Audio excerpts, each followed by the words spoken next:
Salve Miki, welcome back to Viva Latina and welcome to our first video going over the Advanced Vocabulary Regional Study Guide to prepare you for your upcoming Regional Forum exam and to provide a great foundation for that State Forum test.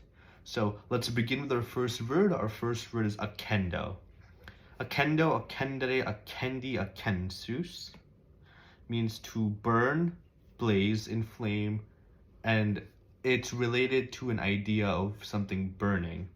That's accendo. Let's move on to our next word. Acer, acris, acre. Again, this is an adjective and it means sharp, eager, or keen pierce. So that's basically an adjective which is similar to a third declension adjective in which the way how you decline this is in the manner of a third declension. But that's more of a grammar thing, and if you learn more advanced grammar, you will understand how to decline these types of adjectives. Next, we have a noun. We have adolescens, adolescentes, masculine, meaning a teenager, a youth, or a young person. So what you first see from this is the easiest derivative to come from adolescens is adolescents, which is more of something which is related to teens and younger individuals. Next, we have ides. This is a noun. It means temple in the singular, but in the plural, it refers to a home or a house. Then we have iquor, iquoris, neuter. This basically translates as a level surface, but it can also mean in certain connotations and certain ideas a sea. We have estimo, a first conjugation verb. This means to estimate or value in money. So that's basically the definition of estimo. Then we have aitas, aitatis, feminine, age or a period of time. Again, it's really hard to guess your genders in the third declension because you don't really know which has a masculine or a feminine or a neuter type of vibe to it. So it's really important to know your gender at the same time while you're going through vocabulary. Next, we have agmen, agmenus, neuter, meaning a line of march or a formation. Then we have a defective verb, which only has mostly the present system. It's io, which means to say.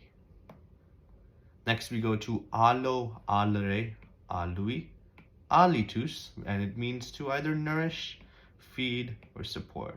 So the phrase alma mater, nourishing mother, it's kind of related to allo. Next we go to omnis, omnis, masculine meaning river. This is a third declension noun and it means river. You can tell that by the is in the genitive singular. Then we move on to on. On in Latin means or. Next we go to anima, animae, feminine, meaning a breath, a soul, or life. Then we have antiquus, antiqua, antiquum, a normal adjective in which the first section is declined in second declension, the next section is declined in the first declension manner, and the last one is declined in a second declension neuter manner. This means old, ancient, antique, all of the above. And then we have appello, the first conjugation verb, which means to call by name or simply to call. Then we have aptus, apta, aptum, which means suitable, fit, ready. If you remember the adjective from level 2, commodus, this is a similar synonym to that. Now we have ara, arai, feminine, meaning an altar. We have a deponent verb, arbitor, arbitrari, arbitratu sum, meaning to think, decide, or judge. A quick note on deponent verbs. Deponent verbs are usually, they look passive, but they translate actively. Then we have archeo, archere, arcui. Remember, we do not have a fourth principal part, and that's why this is translated as to keep off, to shut in or out. Then we have ardeo, ardere, arsi, arsum, or arsus. This means to either burn or blaze. Then we have arvum arvi, neuter, meaning a plowable field or even an arable land. We have arcus, feminine. This really shows as a citadel, a stronghold, or any type of fortified place in a broader sense. Then we have asper, aspera, asperum, meaning either rough or hard. This again, make sure you realize that it carries the ER. It's not aspera, it's aspera. Then we have at, meaning but. We have ater, atra, atru, meaning black, dark, or gloomy. Then we have atque, meaning and. Autem, meaning however. Bibo, bibere, bibi, to either drink or absorb. Again, we do not have a fourth participle part for this verb. Then we have bis, meaning twice. So if you say something like, I ran around the playground 2 times or twice, you use bis. Now you have another verb, carpo, carpere, carpsi, carptum, to pluck or pick. I want y'all to remember and realize that this third principal part may not be how you anticipate it to be. Don't follow any patterns. Remember to know your principal parts as well as the definition. Then we go to carus, cara, carum, meaning either special, dear, or beloved. This is basically another adjective because you see the 3 parts and in 3 different forms. Then we have caterva, catervae, feminine, just a simple first declension noun. It means a crowd or a mob. Then we have cavio, cavere, cavi, cautum. This basically means to be aware or be cautious. Remember, focus on the cavi and realize that there is a cau, C-A-U, for calveo in the 4th principal part. Next we go to kenseo, kensere, kensui, kensum. This means to estimate, to think, or even to decide. Then we have kerno, kernere, crevi, cretum. This is an important verb, and it means to discern, see, or distinguish. That's kerno. Then we have certus, certa, certum, which means certain, definite, you're really sure about something, or something which has been fixed.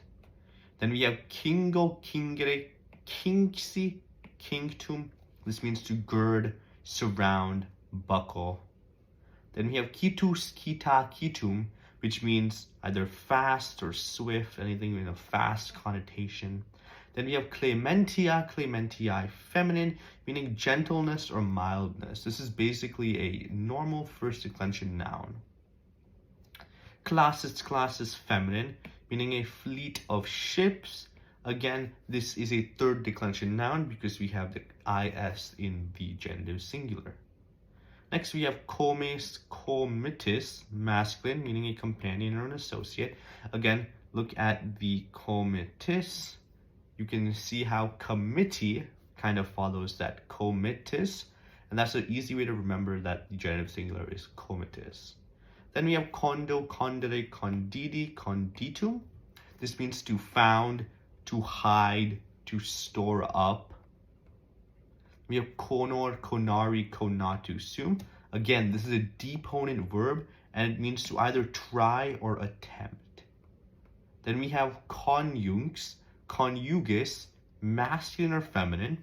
It can either mean husband or wife. It usually refers to a spouse. Then we have cor cordis, neuter, meaning heart. Again, it's not cor chorus, it's cor cordis. Then we have coruscus aum.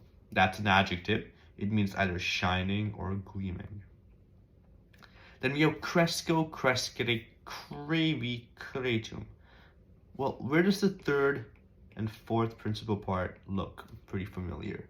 It looks really similar to the kerno, 3rd and 4th principal part. Again, they have the same 3rd principal part, but you need to understand that sometimes it's translated differently based on context, and you'll have to use the context clues to translate it properly. Then we have crimen, criminis, neuter, meaning crime. You can see the crime part in the first part. Then we have cum, meaning with.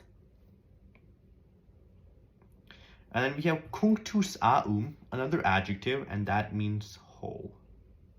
So, with that being said, we just dove deep into a lot of vocabulary. If you need to go review and rewind to see some of the vocab words we went through, please feel free to do that. Vocabulary Advanced is basically adding in the last level of the basic Latin vocabulary you need to know in order to translate general ideas into English from Latin. So with that being said, in the next video, we're going to cover the next 50 words on the Regional Level 3 Study Guide. Thank you so much for following me, and see you in the next video.